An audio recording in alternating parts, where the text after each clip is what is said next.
can a person be cursed?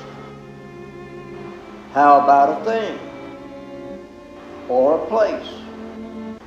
Is the memory of evil able to cling to a home? Is malice capable of leaving an imprint that refuses to fade? Here in this very city, where wealth has long mistaken comfort for safety, we find a case that presents itself for our consideration. A century ago, while grading a hillside for construction, workers unearthed the remains of a Native American, most likely Creek. The site was to serve as the foundation for the mansion of chemical tycoon Theodore T. Swann. Mr. Swann could have laid the bones to rest. Instead, he used the skull to make a cigar humidor. One of Swann's neighbors, Lola Mamimi, a known clairvoyant, refused to set foot inside the home, saying his desecration had brought a curse upon it. Swann showed the remains to his friend and neighbor, Morris Bush, who was amused by the humidor. Swann urged his friend to take it home with him. Not long after, Bush died suddenly of a heart attack, with the skull still in his possession. For a time, the Swann family enjoyed the height of prosperity. Within 3 years, they faced the prospect of ruin. Swann Corporation took a major downturn during the Depression and eventually collapsed.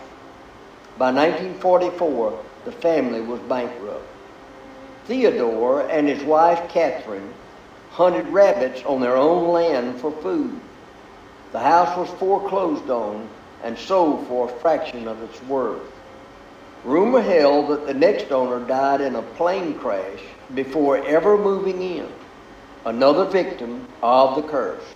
But legend and hearsay have so thoroughly braided themselves into the history of the Swann house that no distinction can be made between whispers and documented fact. In the 1950s, the Franklins bought the home.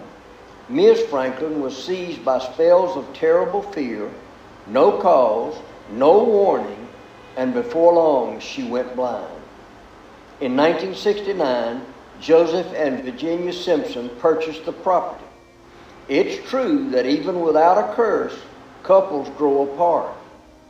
But the two lived in separate rooms at opposite ends of the house. On August the 30th, 1977, staff found Virginia Simpson shot 3 times with a .38 in her husband's bed.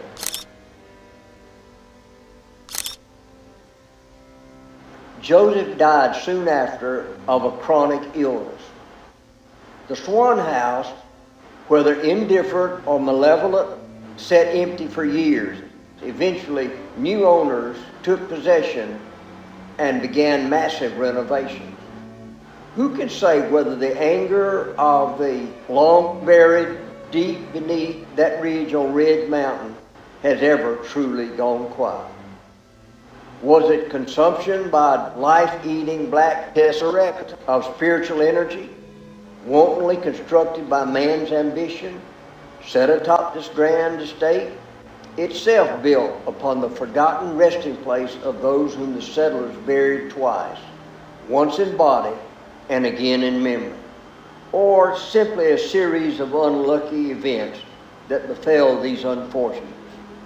Who can say whether born out of a millionaire's carelessness or spawned from the naked, fallen bloodthirst of the sin-rotted earth itself? Does this house's maw still open? Is it still hungry? Can such otherworldly questions ever be answered at all? For decades it waited, its silence stretching thin across the years. Today the mansion stands polished and proud above Red Mountain, its windows gleaming coldly over the valley below. And there is a reason to believe that a curse may linger, and the house may not have gone quiet. For it seems that whether it is 1930 or 2024, estrangement, failure, injury, and death still seem to cling to all who settle within its walls. But what can be said of us? What restlessness have our careless words and actions roused? Just how long does it take our broken allegiances to slip back off to sleep at night? How long before our skeletons are discovered? Before we are found out? Let us be careful where we tread.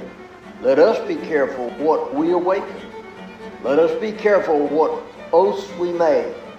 For who can say how long what we stir will take to fall back asleep, or how much it will ask of us when it awakes?